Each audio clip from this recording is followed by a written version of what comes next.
Сөз қадірін білмеген өз қадірін білмейді.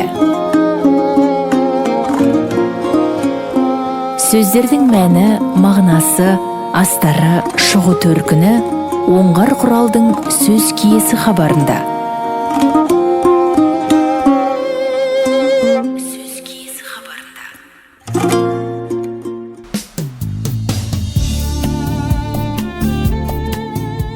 Ассалаумағалейкум құрметті радио тыңдаушылар. Бүгінгі хабарымызда тағы да қазақ тілінің кейбір өзекті мәселелер туралы сөз қозғамақпыз. Қазақ тіл білімінің қалыптасу тарихында Ахаңның Ахмет Байтұрсынұлының сіңірген еңбегі орасан зор. Оны тілтанушылар да, әдебиеттанушылар да, жалпы Ахмет танушылар да айтып келеді, жазып келеді. Бүгінгі хабарымызда қазақ тіл ғылымындағы Ахаңның рөлі және 1929 жылы Ахаңды халық жауы ретінде абақтыға қамағаннан кейінгі тіл ғылымының даму барысы туралы әңгіме қозғамақпыз. Әл-Фараби атындағы Қазақ ұлттық университетінің оқытушысы, филология ғылымдарының докторы Орнай Жұбаймен өткізілген сұхбатымыз осы тұрғыда өрбиді. Біз өткендегі хабарымызды одан әрі жалғастырамыз. Орнай, мен сізге сұрақ қойғым келіп отыр. Жалпы Ахмет Байтұрсынұлы 1929 жылы ұсталып кетті деп отырмыз ғой. Енді соған дейінгі жазған еңбектері қазір әлі де құнын жойған жоқ.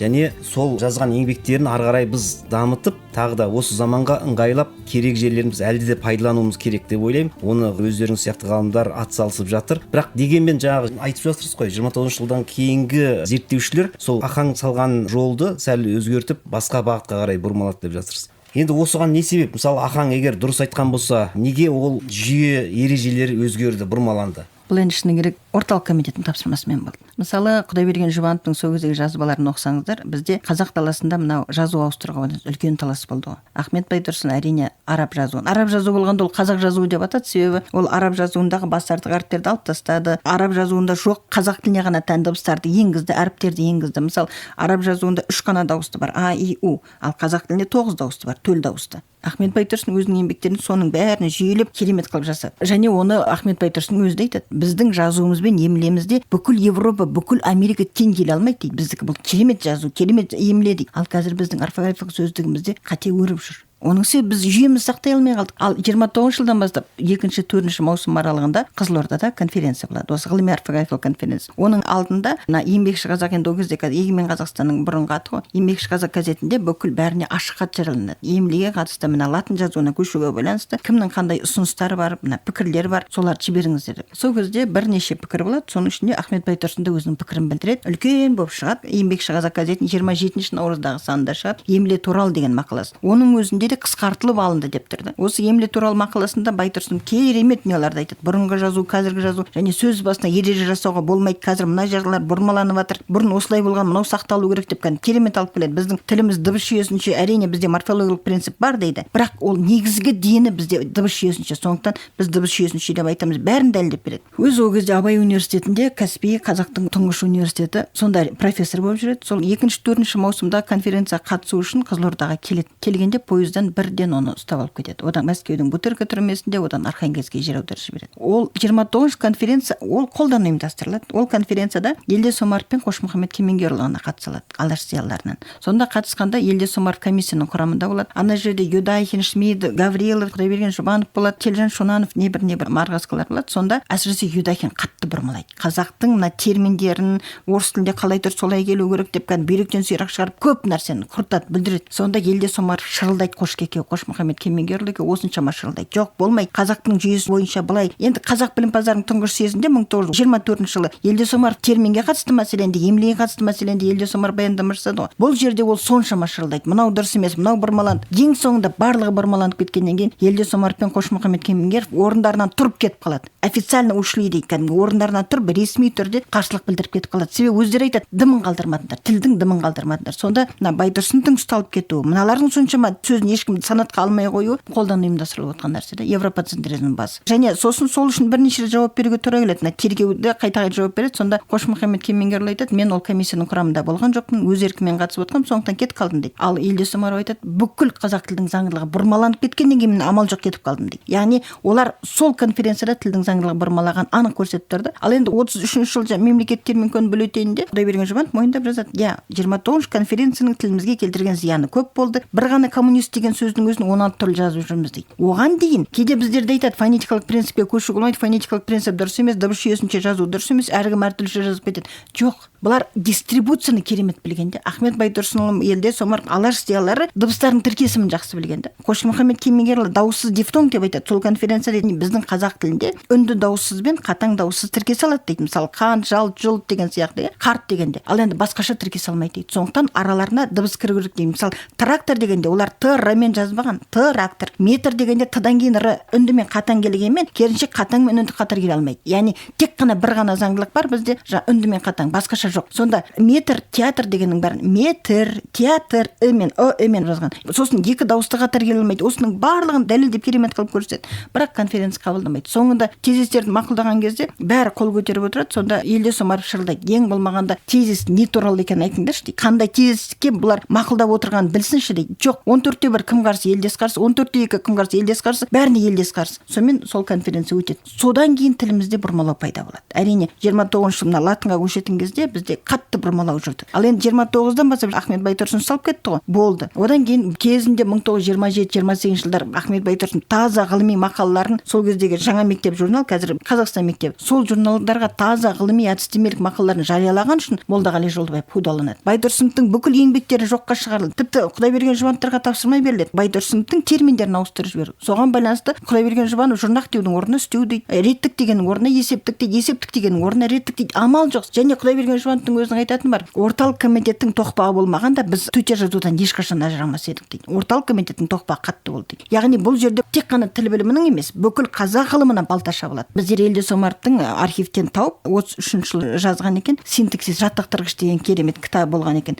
Соны шығартпай тастаған. Қарасақ би шешендердің небір әдемі сөздері, нағыз кәдімгі керемет, және синтаксиске қатысты керемет ойлар. Бірақ шығартпай тастаған себебі жаңа би шешендер байлардың сөздерін беріп қойған. Ондайлар болмайды деп. Байтұрсыновтың еңбектерін бәрін алып тастады. Және ол кезде Байтұрсыновтың еңбектері, мысалы, қазіргі біздер коммуникативті синтаксис, когнитивті лингвистика, функционал лингвистикаде барлығының негізі Байтұрсыновтың еңбектерінде тұрды, тұлып тұр кәдімгідей. Әуе толқынында сөз киесі хабары.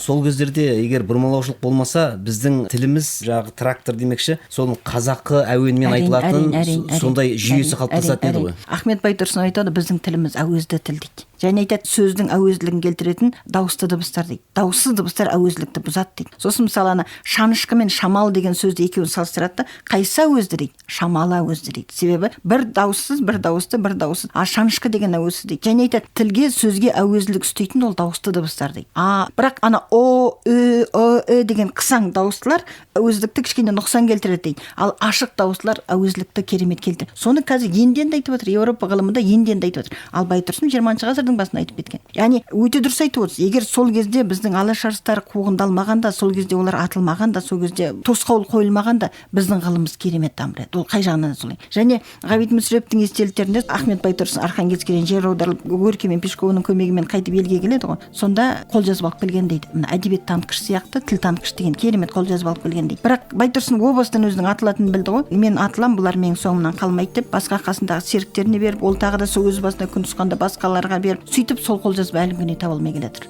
Табылмай келатқан мұрасы өте көп Байтұрсыновтың. Ана әдебиет танытқышты оқып отырсаңыз, үнемі бір нұсқаулыққа сілтейді. Нұсқаулықтың мына тарауын қараңыз, нұсқаулықтың мына керемет дүние. Ол да табылмай келатыр. Мұхтар Әуезовтің жазбаларын қарасаңыз, Байтұрсынов мәдениет тарихы бойынша лекция оқығанын айтады, дәріс оқыған, және сондай кітабы болғанын айтады. Ол да табылмай келеді. Табылмай жатқан дүние өте көп шіркін. Сол дүниелер табылатын болса, әрине біздің ғылымымыз қарыштап дамиды. Қазіргі кезде енді біз еркін елміз ғой, тәуелсіз елміз, жаңағы ахаңдардың еңбегін бұрмалау керек деген тапсырма жоқ орталық комитеттен дегендей. Біз қазір осы ахаңның салған ізімен, немесе ережелерімен жұмыс істеуге кедергі бар ма? Біз соны ары қарай жалғастырып жатырмыз ба? Қазіргі кезде толық жалғастырып жатырмыз деп айтуға келмейді. Себебі 20-шы ғасырдың басы дегеннен кейін көп ретте кейбір жастар сол 20-шы ғасырдың басында Ахмет Байтұрсынның ұстанымдары дұрыс деп айтқан зерттеушілерді радикалдар, кер тартушылар, бұрмалаушылар деп түсінеді. Шын мәніне келгенде негізі қазақ ғылымның тарихын 4 кезеңге жіктеуге болады. Бірінші кезең ұлттық тіл білімі, жалпы ұлттық ғылым қалыптасқанға дейінгі кезең. Ол Мелиоранский, Ильинский, Радлов сияқты сияқты зерттеушілер, Мелиоранский, Радловтар қазақ тілін зерттеуді мақсат етті. Бірақ Ильминский сияқты, Алектров сияқты бірқатар адамдар олар миссионерлік мақсат көздеді. Өздері сөйтіп жасады, біз мақсат етіп отырған жоқпыз зерттеуді деп. Екінші кезең 1905 жылдан 1930 жылдарға дейін кезең. Яғни мына өзіміздің ұлттың зиялыларының кәдімгі оянған іске кіріскен кезең. Бұл жерде кәдімгі оқулықтар жазылды, қарқаралы петиция жасалды 1905 жылы, керемет талаптар қойылды дегендей. 30 жылмен шектейміз. Олар 37-38 атылғанмен де олар 30-дан кейін еңбектері жоқ. Мүлдем жоқ. Іздесеңіз де таппайсыз. Архивтен табылуы мүмкін, ал жарияланымда жоқ, мүлдем жоқ. Мағжан Жұмабаевтың еңбектері 1927-тен кейін мүлдем жоқ,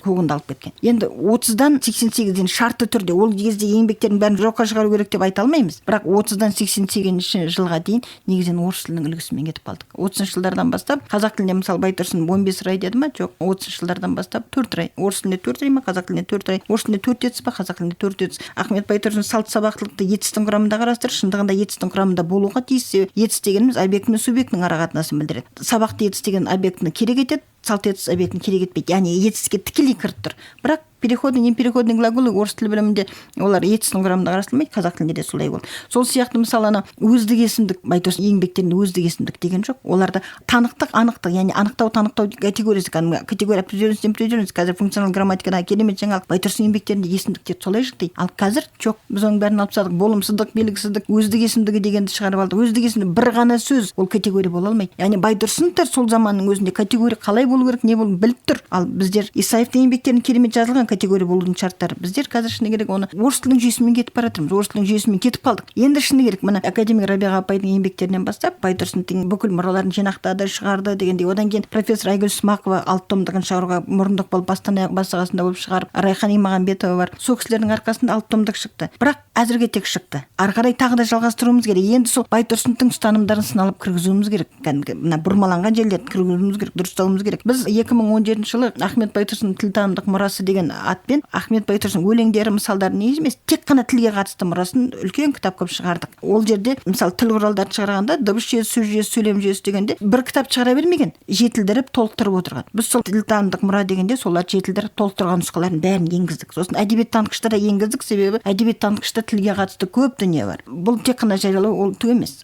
Оны біз енді енгізуіміз керек та. Бірақ кейбір зерттеушілеріміз бұлар радикалдар кері кетеді. Ол кері кеткендік емес. 30 жылдарға дейін қазақ тіл білімінде европоцентризм болған жоқ. Қазақ тілінің ұлттық болмысы көрінді. Ал енді 30 жылдардан бастап бұрмаланды. Түгел бұрмаланды. Орыс тілінде қандай болса, орыс тілден асып кетпеуіміз керек. Тура орыс тілінің көшірмесі болды. Ол тек қана қазақ тіліне келген нәубет емес, барлық тілде де. Мысалы, тюркология ашылды Мәскеуде, орталықта. Соныған байланысты, мысалы, Баскаков қазақ тілін зерттейтін болды, Кононов түрік тілін, орыс тілін зерттейтін болды, Поливанов өзбек тілін дегендей. Сондай таратылып берілді ғой. Сонда енді оларды кінәлауға болмайды. Олардың тілдік санасында орыс тілі тұр. Сондықтан мына тілдерді сипаттап жазған кезде олар сол орыс тілінде үлгіні көрсетті. Біз сол үлгімен кетіп қалдық. Шын мәніне келгенде біздің грамматика қазір таза қазақтың грамматикасы деп айтуға келмейді. Ол жерде көп нәрсе орыс тілінің жүйесімен кетіп қалған. Біздің грамматика ол Ахмет Байтұрсынның негізі қалаған грамматика. Сол жүйеге біз қайтып оралатын болсақ, мүмкіндігінше сол жүйені негізге алатын болсақ, әрине көп нәрсе орнына келер еді. Мысалы енді қазіргі кезде 15 ай түгелмен болады деп ойламаймыз. 15 айда кейбір қолданыстан шығып қалған сөздер бар, сана деген сияқты сөздер. Енді кейінгі мысалы сол Ахмет Байтұрсынның тұстастарын зерттеушілерді қарайтын болсақ, Ахмет Байтұрсынның 10 етісті көрсететін болсақ, Қошке Кемеңгер 6 етісті көрсетеді. Құдайберген Жұбанов 7 етісті көрсетеді. Яғни біршама жинақтағанда қазақ тілінің несіне